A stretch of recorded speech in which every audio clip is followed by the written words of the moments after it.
दोस्तों, आज मैं आपको एक ऐसी कहानी सुनाने जा रहा हूं जो आपके दिल की धड़कनें बढ़ा देगी। ये कहानी है नीलम और उसकी दादी की, जिन्होंने एक पुरानी सुनसान हवेली में कदम रखा और एक श्रापित आईने का सामना किया। कहानी में डर, रहस्य और परलोक की अनकही सच्चाई छिपी हुई है। तो चलिए शुरू करते हैं यह दिल दहला देने वाली कहानी। शहर के किनारे एक छोटा सा गांव था। गांव के बाहर एक पुरानी हवेली खड़ी थी जो कई वर्षों से वीरान पड़ी थी। लोग कहते थे कि हवेली में भूत रहते हैं, लेकिन कोई इसे मानने को तैयार नहीं था। नीलम और उसकी दादी, जो हाल ही में अपने पुराने घर से निकाले गए थे, मजबूरी में उस हवेली में रहने के लिए पहुंचे। उनकी आर्थिक स्थिति इतनी खराब थी कि उनके पास कोई और विकल्प नहीं था। जब वे हवेली के पास पहुंचे तो आसमान में बादल घिरे हुए थे। हवेली के चारों ओर झाड़ियों का जाल फैला हुआ था। टूटी खिड़कियां, गिरते हुए खंभे और छत से लटकते मकड़ी के जाले देखकर कोई भी डर सकता था। नीलम ने दरवाजे को धक्का दिया। दरवाजा चरमराते हुए खुला और अंदर की ठंडी हवा ने दोनों को झकझोर दिया। फर्श पर धूल जमा थी और हर कोने में अजीब सी गंध फैली हुई थी। नीलम ने दादी से कहा, दादी, यह जगह तो भूतिया नहीं लगती, ये सिर्फ पुरानी है। दादी ने कुछ नहीं कहा, लेकिन उनकी आंखों में डर साफ झलक रहा था। नीलम एक आम लड़की थी, लेकिन उसका स्वभाव और रुचियां उसे बाकियों से अलग बनाती थीं। उसे रहस्यमयी और डरावनी चीजों में गहरी दिलचस्पी थी। पुराने किले, वीरान मकान और डरावनी कहानियां उसे बहुत आकर्षित करती थीं। वह अक्सर सोचती थी कि क्या सचमुच इन कहानियों में कोई सच्चाई होती है या ये सब सिर्फ कल्पनाएं होती। हवेली में कई पुरानी चीजें थीं, जैसे लकड़ी के भारी दरवाजे, दीवारों पर पुरानी पेंटिंग्स और सबसे खास नीलम के कमरे में रखा एक बड़ा सा शीशा। यह शीशा उसके कमरे की सबसे खास चीज थी, लेकिन यह देखने में कुछ डरावना भी था। शीशे की बॉर्डर पर काले और सुनहरे रंग की नक्काशी थी और उसकी सतह थोड़ी धुंधली थी, जिससे उसमें कुछ भी साफ साफ नहीं दिखता था। नीलम को यह शीशा शुरू से ही बहुत अजीब लगा। नीलम की दादी एक बहुत ही समझदार और अनुभवी महिला थीं। उन्होंने उस शीशा से जुड़े कई रहस्यमयी अनुभवों का सामना किया था। दादी ने हमेशा नीलम को उस शीशे से दूर रहने की सलाह दी थी, खासकर रात के समय। दादी के चेहरे पर उस समय की कहानियों का बोझ साफ झलकता था। वह जब भी उस शीशे का जिक्र करती, उनकी आंखों में डर और चेतावनी दोनों नजर आते। एक दिन जब नीलम ने उनसे यह सवाल किया कि आखिर इस शीशे में ऐसा क्या है, तो दादी ने एक लंबी सांस ली और धीरे धीरे बोलना शुरू किया। दादी ने कहा, यह आईना हमारी परदादी के समय का है। उन्होंने इसे एक पुराने मिस्त्री से खरीदा था। दादी ने नीलम को बताया कि परदादी ने जब पहली बार उस आईने को देखा तो उसमें एक अजीब सी परछाई थी। उस परछाई ने धीरे धीरे परदादी का पीछा करना शुरू कर दिया। उस आईने में एक आत्मा कैद है, दादी ने कहा। यह आत्मा हमारे परिवार को बर्बाद करना चाहती है। तुम्हारे परदादा और परदादी भी इसी आईने की वजह से मरे थे। नीलम को यह कहानी सुनकर डर तो लगा, लेकिन उसने फिर भी इसे अंधविश्वास मानकर टाल दिया। उसने सोचा, दादी बस डरावनी कहानियां बनाकर मुझे डराना चाहती हैं। एक रात नीलम देर रात तक जाग रही थी। नीलम अपने कमरे में बैठी पढ़ाई कर रही थी। बाहर सर्दियों की ठंडी हवा चल रही थी और कमरे में एक अजीब सी खामोशी थी।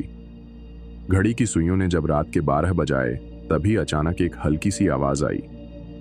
यह आवाज खिड़की के पर्दे के हिलने की थी। नीलम ने नजर उठाकर देखा तो उसे लगा कि तेज हवा ने पर्दे को हिला दिया है। उसने खिड़की बंद करने की सोची, लेकिन फिर से अपनी किताब में ध्यान लगाने लगी। कमरे में अजीब सी ठंडक फैलने लगी थी। यह ठंडक इतनी असामान्य थी कि नीलम को महसूस हुआ जैसे कोई अदृश्य चीज कमरे में आ गई हो। उसने सोचा कि शायद यह उसका वहम है, लेकिन तभी उसकी नजर कमरे के कोने में रखे उस पुराने शीशे पर पड़ी। शीशा हमेशा की तरह अपने धुंधलेपन के साथ शांत खड़ा था, लेकिन इस बार नीलम को ऐसा लगा कि उसमें कुछ अलग है। ऐसा लगा जैसे वह उसकी ओर आकर्षित कर रहा हो। नीलम ने ध्यान से शीशे की ओर देखा। उसे अपनी परछाई हल्के से हिलती हुई दिखाई दी। पहले तो उसे लगा कि यह उसकी आंखों का धोखा है। वह अपनी कुर्सी से उठी और शीशे के करीब जाने लगी। जैसे ही वह करीब पहुंची, उसे ऐसा महसूस हुआ जैसे उसकी परछाई उसके असली प्रतिबिंब से अलग होकर कुछ अलग हरकत कर रही है। उसने घबराकर अपनी आंखें झपकाईं और दोबारा देखा। इस बार शीशे में सब कुछ सामान्य लग रहा था। उसने खुद को समझाया, शायद मैं ज्यादा सोच रही हूँ, ये मेरा भ्रम है। नीलम अपनी जगह पर वापस आ गई।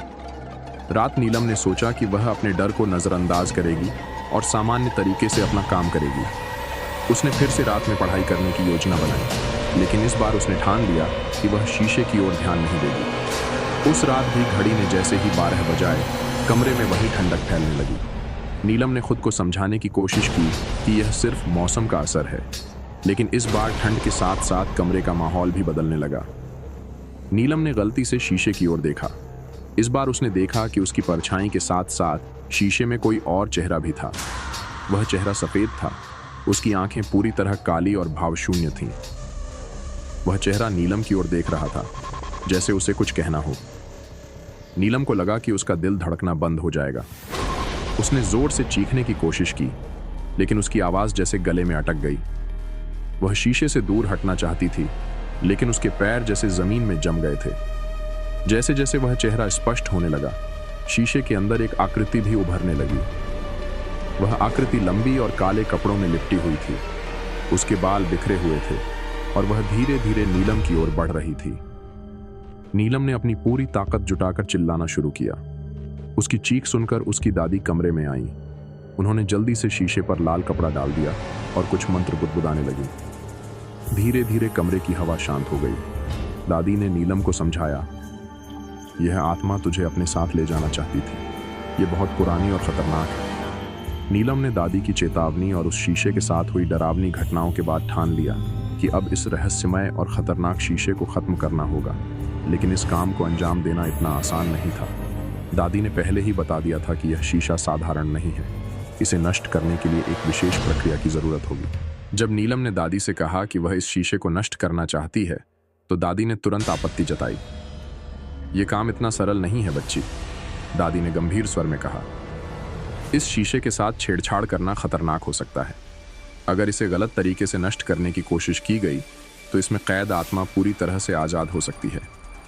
दादी ने समझाया कि ऐसे तांत्रिक वस्तुओं को खत्म करने के लिए विशेष मंत्रों और विधियों का इस्तेमाल करना पड़ता है। अगर कोई इसे साधारण तरीके से तोड़ने की कोशिश करे, तो इसके नतीजे विनाशकारी हो सकते हैं। नीलम ने दादी की बात मान ली और गांव के एक जाने माने तांत्रिक को बुलाने का निर्णय लिया। तांत्रिक का नाम अघोरानंद था, जो आत्माओं और अजीब घटनाओं को सुलझाने में माहिर था। वह लंबा, दुबला पतला व्यक्ति था, जिसकी आंखों में गहरा आत्मविश्वास झलकता था। जब अघोरानंद शीशे को देखने पहुंचे, तो उन्होंने महसूस किया कि इसमें कैद आत्मा बेहद गुस्सैल और शक्तिशाली है। यह शीशा साधारण नहीं है, उन्होंने कहा।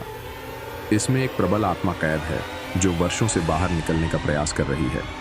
इसे नष्ट करना एक चुनौती है, लेकिन इसे रोकना अब जरूरी है। तांत्रिक ने शीशे को नष्ट करने के लिए एक विशेष अनुष्ठान की योजना बनाई। उन्होंने बताया कि इस शीशे को सीधे तोड़ना संभव नहीं है, क्योंकि ऐसा करने से आत्मा पूरी तरह आजाद हो जाएगी और वह उस इंसान पर हमला कर सकती है जिसने इसे तोड़ने की कोशिश की। इसके बजाय इसे एक सुरक्षित और संरक्षित तरीके से नष्ट करना होगा। तांत्रिक ने सुझाव दिया कि शीशे को हवेली से दूर किसी सुनसान जगह पर ले जाया जाए। उन्होंने गांव के पास एक पुराना श्मशान चुना, जहां आत्माओं को नियंत्रित करना आसान होता है। उन्होंने नीलम दादी के लिए रक्षा कवच तैयार किया। यह कवच उन्हें आत्मा के गुस्से से बचाने के लिए था। तांत्रिक ने एक हवन तैयार किया, जिसमें विशेष जड़ी बूटियों और सामग्रियों का उपयोग किया गया। हवन के दौरान उन्होंने आत्मा को शांत करने और उसे मुक्त करने के लिए मंत्र पढ़े। उन्होंने मुक्ति मंत्र का उच्चारण करते हुए शीशे पर पवित्र जल और भस्म छिड़का। जैसे ही मंत्र उच्चारित हुआ, शीशे के भीतर से एक अजीब सी आवाज सुनाई देने लगी। ऐसा लगा जैसे आत्मा क्रोध में चीख रही हो। शीशे के अंदर का प्रतिबिंब लगातार बदल रहा था। कभी जलती आंखें दिखती, तो कभी एक डरावना चेहरा। ध्यान रखना, कोई भी डरकर यहां से हिलेगा नहीं, तांत्रिक ने सभी को चेतावनी दी। डर आत्मा को ताकत देता है। मंत्रों के प्रभाव और हवन की गर्मी से शीशे में दरारें पड़ने लगीं। अचानक एक तेज आवाज के साथ शीशा टूट गया, लेकिन टुकड़े इधर उधर नहीं बिखरे। वे हवन कुंड में गिरकर राख में बदल गए। इसके साथ ही कमरे में फैली ठंडक गायब हो गई और माहौल सामान्य हो गया। तांत्रिक ने घोषणा की, अब यह आत्मा मुक्त हो चुकी है। इसे इस दुनिया से जाने दिया गया है। अब यह किसी को परेशान नहीं करेगी। वह खतरनाक शीशा अब हमेशा के लिए नष्ट हो चुका था। हवेली में सब कुछ शांत हो गया। नीलम और उसकी दादी ने राहत की सांस ली। तांत्रिक ने उन्हें चेतावनी दी, कभी भी ऐसी चीजों से दूर रहना जिनका इतिहास तुम नहीं जानते। नीलम ने खुद से वादा किया कि वह कभी भी ऐसी अज्ञात और रहस्यमय चीजों को अनदेखा नहीं करेगी। तो दोस्तों, ये थी नीलम और उस श्रापित आईने की कहानी। उम्मीद है अब आप भी अपने घर के आईने को ध्यान से देखेंगे। कौन जाने उसमें क्या छुपा हो। अगर आपको यह कहानी पसंद आई हो तो कृपया लाइक और सब्सक्राइब करें और नोटिफिकेशन बेल दबाना न भूलें। अगली बार एक और डरावनी कहानी के साथ मिलते हैं। तब तक अलविदा।